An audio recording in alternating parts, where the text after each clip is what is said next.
What's up, you guys? Back with another video. It's your boy PJ21. I just want to say welcome back to my channel. How you guys doing? Um, and yeah, don't forget to like, comment, subscribe. We post this here to all social media platforms. Don't forget to hit the post notification bell for future videos. And let's get right into this video or next reaction, or whatever. All right. So look, we're back again with O'Shea Duke Jackson channel, and this time it's talking about Kevin Samuels predicted her fate, but she didn't listen. All right, so this is probably one of Kevin Samuels'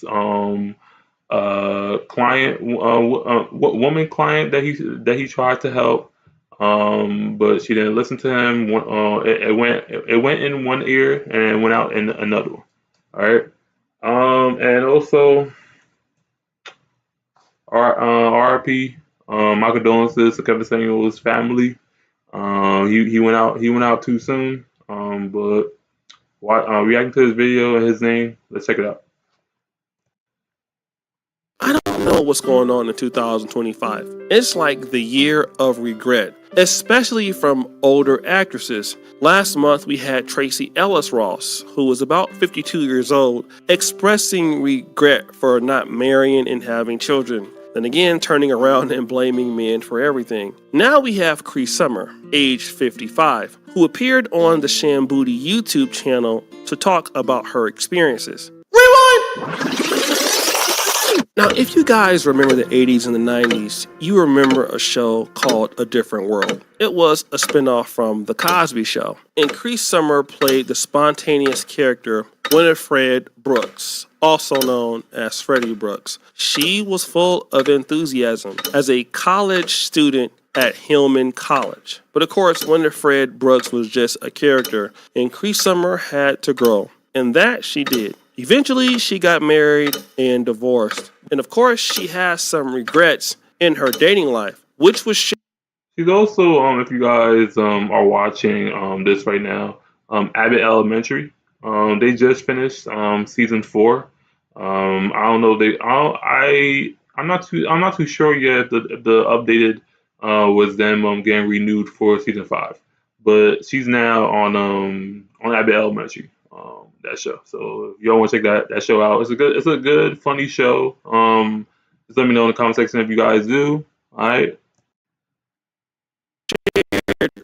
on Shambooty's YouTube channel. I want to kind of start off with some of the underlying issues, which was this. Do you think that there's something that's like inherently man and woman with this conversation? Mm-hmm. Tell me about A little bit. Tell me. I mean, I feel like I'm very in my feminine. I always feel very in my feminine until I get with a particular partner. And then I feel very masculine. And unconsciously, I go to taking care of everything. I need the space to be both. I just haven't found it. I've only found the space where I am the masculine. Mm-hmm. Yeah, and not by choice. It's not a desire. If I'm driving all over town and taking care of everything, I don't lay down softly. I fall down. I'm tired. You know what I mean? And I do want to lay down softly.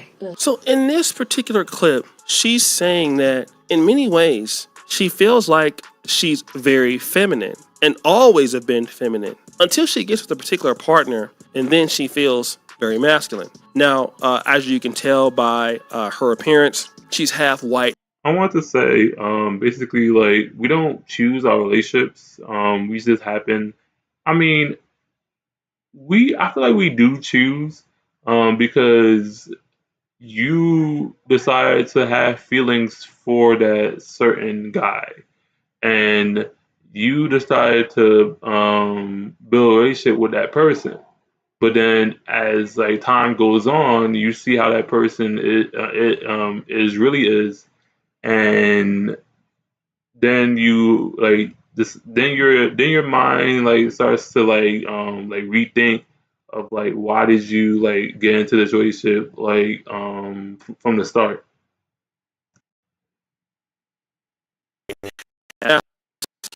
Now, as you can tell by her appearance, she's half white, half black, Canadian father, African American mother. But as you can see that when she gets with a certain particular person, she feels like she needs to do everything, and it's not her desire, it's just how things work. In other words, this particular lady, despite being biracial and having a lot of opportunities in her vicinity, she could not get the kind of man that her mother got with her father.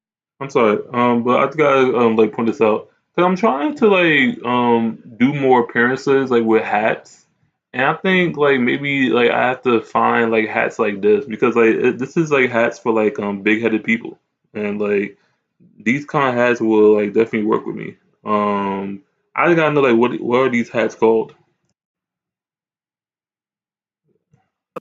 Vicinity, she could not racial and having a lot of opportunities in her vicinity, she could not get the kind of man that her mother got with her father. And this is something that a lot of professional women really struggle with. Again, I know women who are medical doctors, women who are pharmacists, women who are attorneys, and they're beautiful. But a lot of times their professional role or their earning potential, it limits who they can date. And of course, some of that aura or lack of femininity to the right man may basically turn that guy off, although they really feel like they are feminine. And what happens is they turn off all the guys that would be interested in them. And Cree Summer is still attractive, very beautiful, has always been attractive. But your attractiveness doesn't matter if you're not exuding the right femininity to the right man. And of course, let her tell it, she's never chosen the right guy and she only gets around the wrong guy. And the reason why you only get around the wrong guy is because the right guy doesn't want to deal with you. And this is something that a lot of women need to understand, that in order for you to be around what you need to be around, you need to understand what you want to be around. Imagine Apple, the greatest company in the last 30 years, not understanding who their products are going to be used by or what their customers need. Then they could never make money. They could never sell iPads. They can never sell MacBooks. They can never sell iPhones. They can never sell chargers. They couldn't sell anything because they just don't have a product base. They take the opportunity to serve their customers, understanding it from a software and a hardware position, and that's why Apple continues to be successful. On the other hand, I swear I don't even have an iPhone, but like the only reason why they're making so much money is that they're just coming out with like new iPhones with a different number. Like let's say this, like the iPhone 16 is out. Like the next iPhone is gonna be the iPhone 17. But the only thing that's different is that they're gonna add a camera lens to it. That's the only difference. That's it. But the name itself, like Apple as a whole, like entire like establishment and like the camera lens and like the iPhone name itself is just why it's making so much money. But there's nothing new about it, like seriously, because like something like it's gonna still easily break, like crack, like all that. Like so, the only thing that's making iPhone and Apple like shit, I can't even find the word. The only thing that's making Apple as a company like make so much money is just based on the name. Like the iPhone, the phone itself has no relevancy like at all. women want successful men or want masculine men, but they rarely care about, most of them, what these men need or what they're looking for. And it's hard to make that sacrifice. And so what happens is, despite being beautiful and talented, you turn those guys off, and then all the men you're around are guys who are basically beta males because of your career or because of your success. That's kind of what happens. And so then you say, well, when I get around these certain men, well, I can't be feminine anymore. Although I want to be feminine, I become masculine. But really, it's these men's fault that I'm around because it's them who are little bees, not me. Stop the cap. Yeah, that's an excuse that would fall on deaf ears, but that can't be true. You see, the problem with a lot of successful actors, especially when they came out when they were young, let's use Keke Palmer for an example. Keke Palmer has been successful from a young age. So same thing with Megan Good. They're both extremely good looking ladies, But because they've been breadwinners and their masculinity has been activated because they've taken care of their family the whole time, it's hard for Megan Good to submit to a man. That's why she's Like, and plus, like, yo, the name itself, like her name, like Megan Good, like plus her appearance, like that's only it. married guys that were doing less than her or worse than her. Okay, if we look at Devon Franklin, if we look at Jonathan Major, these are men who make less than her, and it's hard for her to even think or consider the needs of a man that's doing better than her. The same thing is true with Keke Palmer and Darius Jackson. She's not going to give up, any leverage to a guy like that, because she won't give up any leverage to any other man that has more, because simply this is all she knows. So the excuse she's always going to be is, hey, I would be feminine for the right man, but you're never going to be ready for the right man because you're not willing to sacrifice for the right man. But then wait. And plus, like, I think also I don't think it was like regarding like what Keke Palmer's boyfriend like was making, like how much he was making. I think it was another reason because like where it was her fault and she took sole custody of their child, um, and had also a restraining order towards him. So I think it was something different that was going on between her and her man's. There's more. Oh, so embarrassing to say at 55. I don't think I've clearly chosen a partner that's compatible for me. Yet. With all I know. I'm too smart to have chosen what I've chosen, Yeah. Yeah. I could have given myself the credit for how intelligent I really am. So she said that she's never learned how Sure, to yeah, pick the right man. okay. And then Shambudi very intelligently positions this question. Even actually, when you were talking in the beginning about, the kind of people who approach you and like, well, that's just who approaches me. I'm like, well, who do you approach? I don't approach anybody. Why not? I've never done that before. Ever. And I hate that. Like, I really do hate that. It's like, why? Like, I know it's addition, and I know like some of you guys like would say that like that's just how it always been, like every like decade. But I feel like we're in this like new year, new age where like that could change. Like, why is it that like you females need to get approached by us guys and it can never go like the opposite like direction. Like sometimes we want to take a break, and then we don't always want to get rejected. Like I feel like it's the only reason why like they have so much power that they're the ones that give the final decision of yes or no. That they like it so much. Like seriously, like they have that power to say yes or no and break a man's self esteem and his self confidence down. Like that's too much work. Like seriously, like I don't have no problem like going up to a girl and saying hi or how are you, but there's so much that needs to be said than just like a hi or how you doing. Like seriously, you have to say more. Like seriously, but why can't it be sometimes where like you women say hey how you doing and like this and that. Like you only see that because the last time that I was in this I would say like live speed dating recently on Instagram where basically I think I was still asking the girl that was basically like the winner and I was one of the candidates, but in the case where it was my turn I was asking her like the questions where like basically I was the candidate, like she had to ask me questions and I would answer. I think it's just like a switch, like in me, like where like I like to ask questions, but sometimes I may or may not have the answer to it. I don't think I've ever approached a man. I've never asked a man out. Why? I don't know now that we're talking about it. I mean, now that I think about it, I mean, what is there to lose? Right.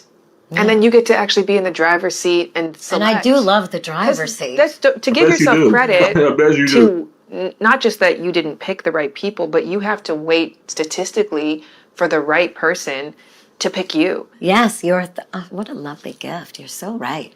Maybe I'll give it a try. You really should I give it a think try. I should. Your best sex, your best relationship, your most erotic life is Yeah. like that way. Woo! That's really cool. It's very cool. A lot of It's very people, cool. it's way. I'm sorry, but it sounds like she's on like the under the influence a little bit in this interview because like why is she like just now like thinking about the idea of like approaching somebody or trying to get approached by somebody and then like listening to just her and like not listening to the other people that try to like speak to her and give her like the same advice. Like it's just it's just like you're 55, right? Like seriously, like you know about this. Like you have all the experiences and intelligence like to just get like just to go talk to a guy that you like. Like it's not that hard, son. Like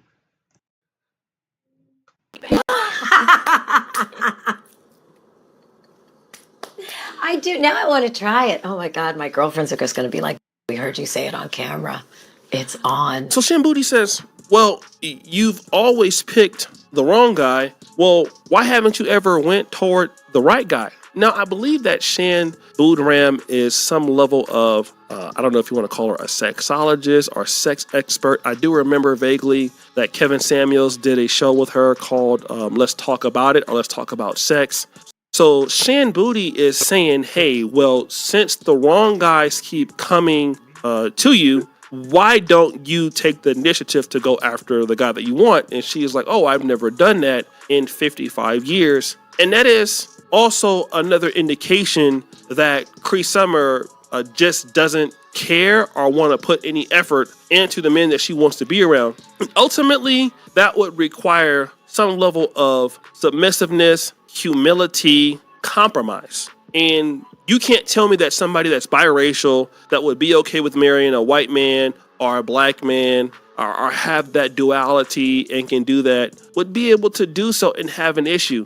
Now, she was married in the past to Angelo Pullen. I believe he was black, but a person like Cree yeah, Summer has a wide range. She can marry a white guy. She can marry a black guy, especially in her prime. But what that means is that really she feels like, well, I'm just too good. sorry, but like I don't know if this is the simp in me, but like that was her. Hold up.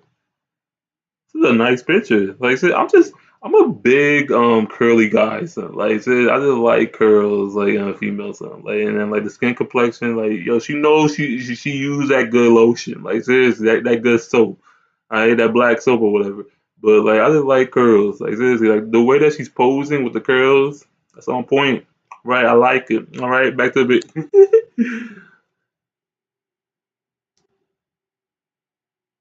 In her prime. But what that means is that really she feels like, well, I'm just too good to consider approaching a guy or even thinking about a compromise. And everything is about compromise. And this is something that a lot of women need You're to saying understand, that and even all the certain time. men. When you want what you want, and if it's top of the line or if it's for you, you're going to give up something for it. Okay? That's just what it is. Whatever you want in life that you deem valuable, you're going to give up something for it. Now, you're only going to have an issue with it if you're unwilling to give up something for it. But in the case of Cree Summer, she just is. And this is the same thing that we keep hearing about Tracee Ellis Ross. Tracee Ellis Ross obviously doesn't want to give up anything for it. So now she is going to deal with younger men, and completely that's okay. But then at the same time, blaming the dating pool when you don't want to put in the effort for the kind of mate that you want, or you don't want to compromise. And the unwillingness to compromise means that you're not going to be able to grow. Every person in relationships or business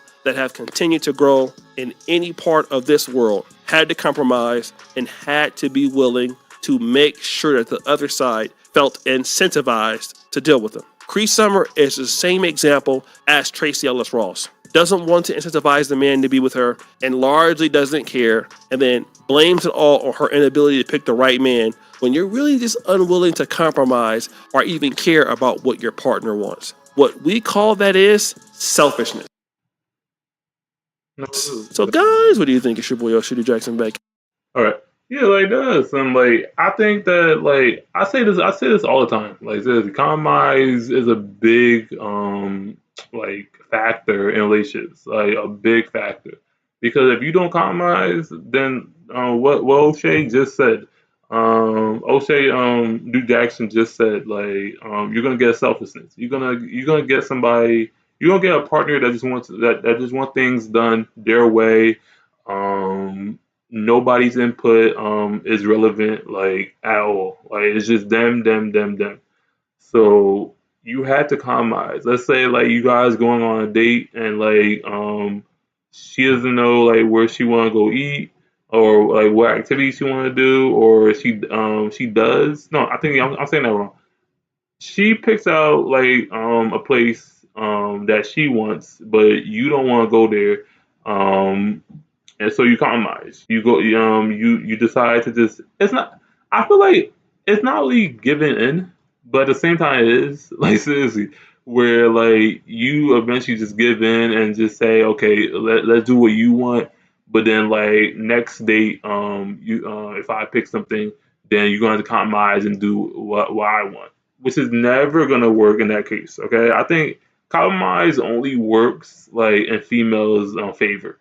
They don't always work out if the man wants something. Like I don't even think compromise is a term in females vocabulary like at all. So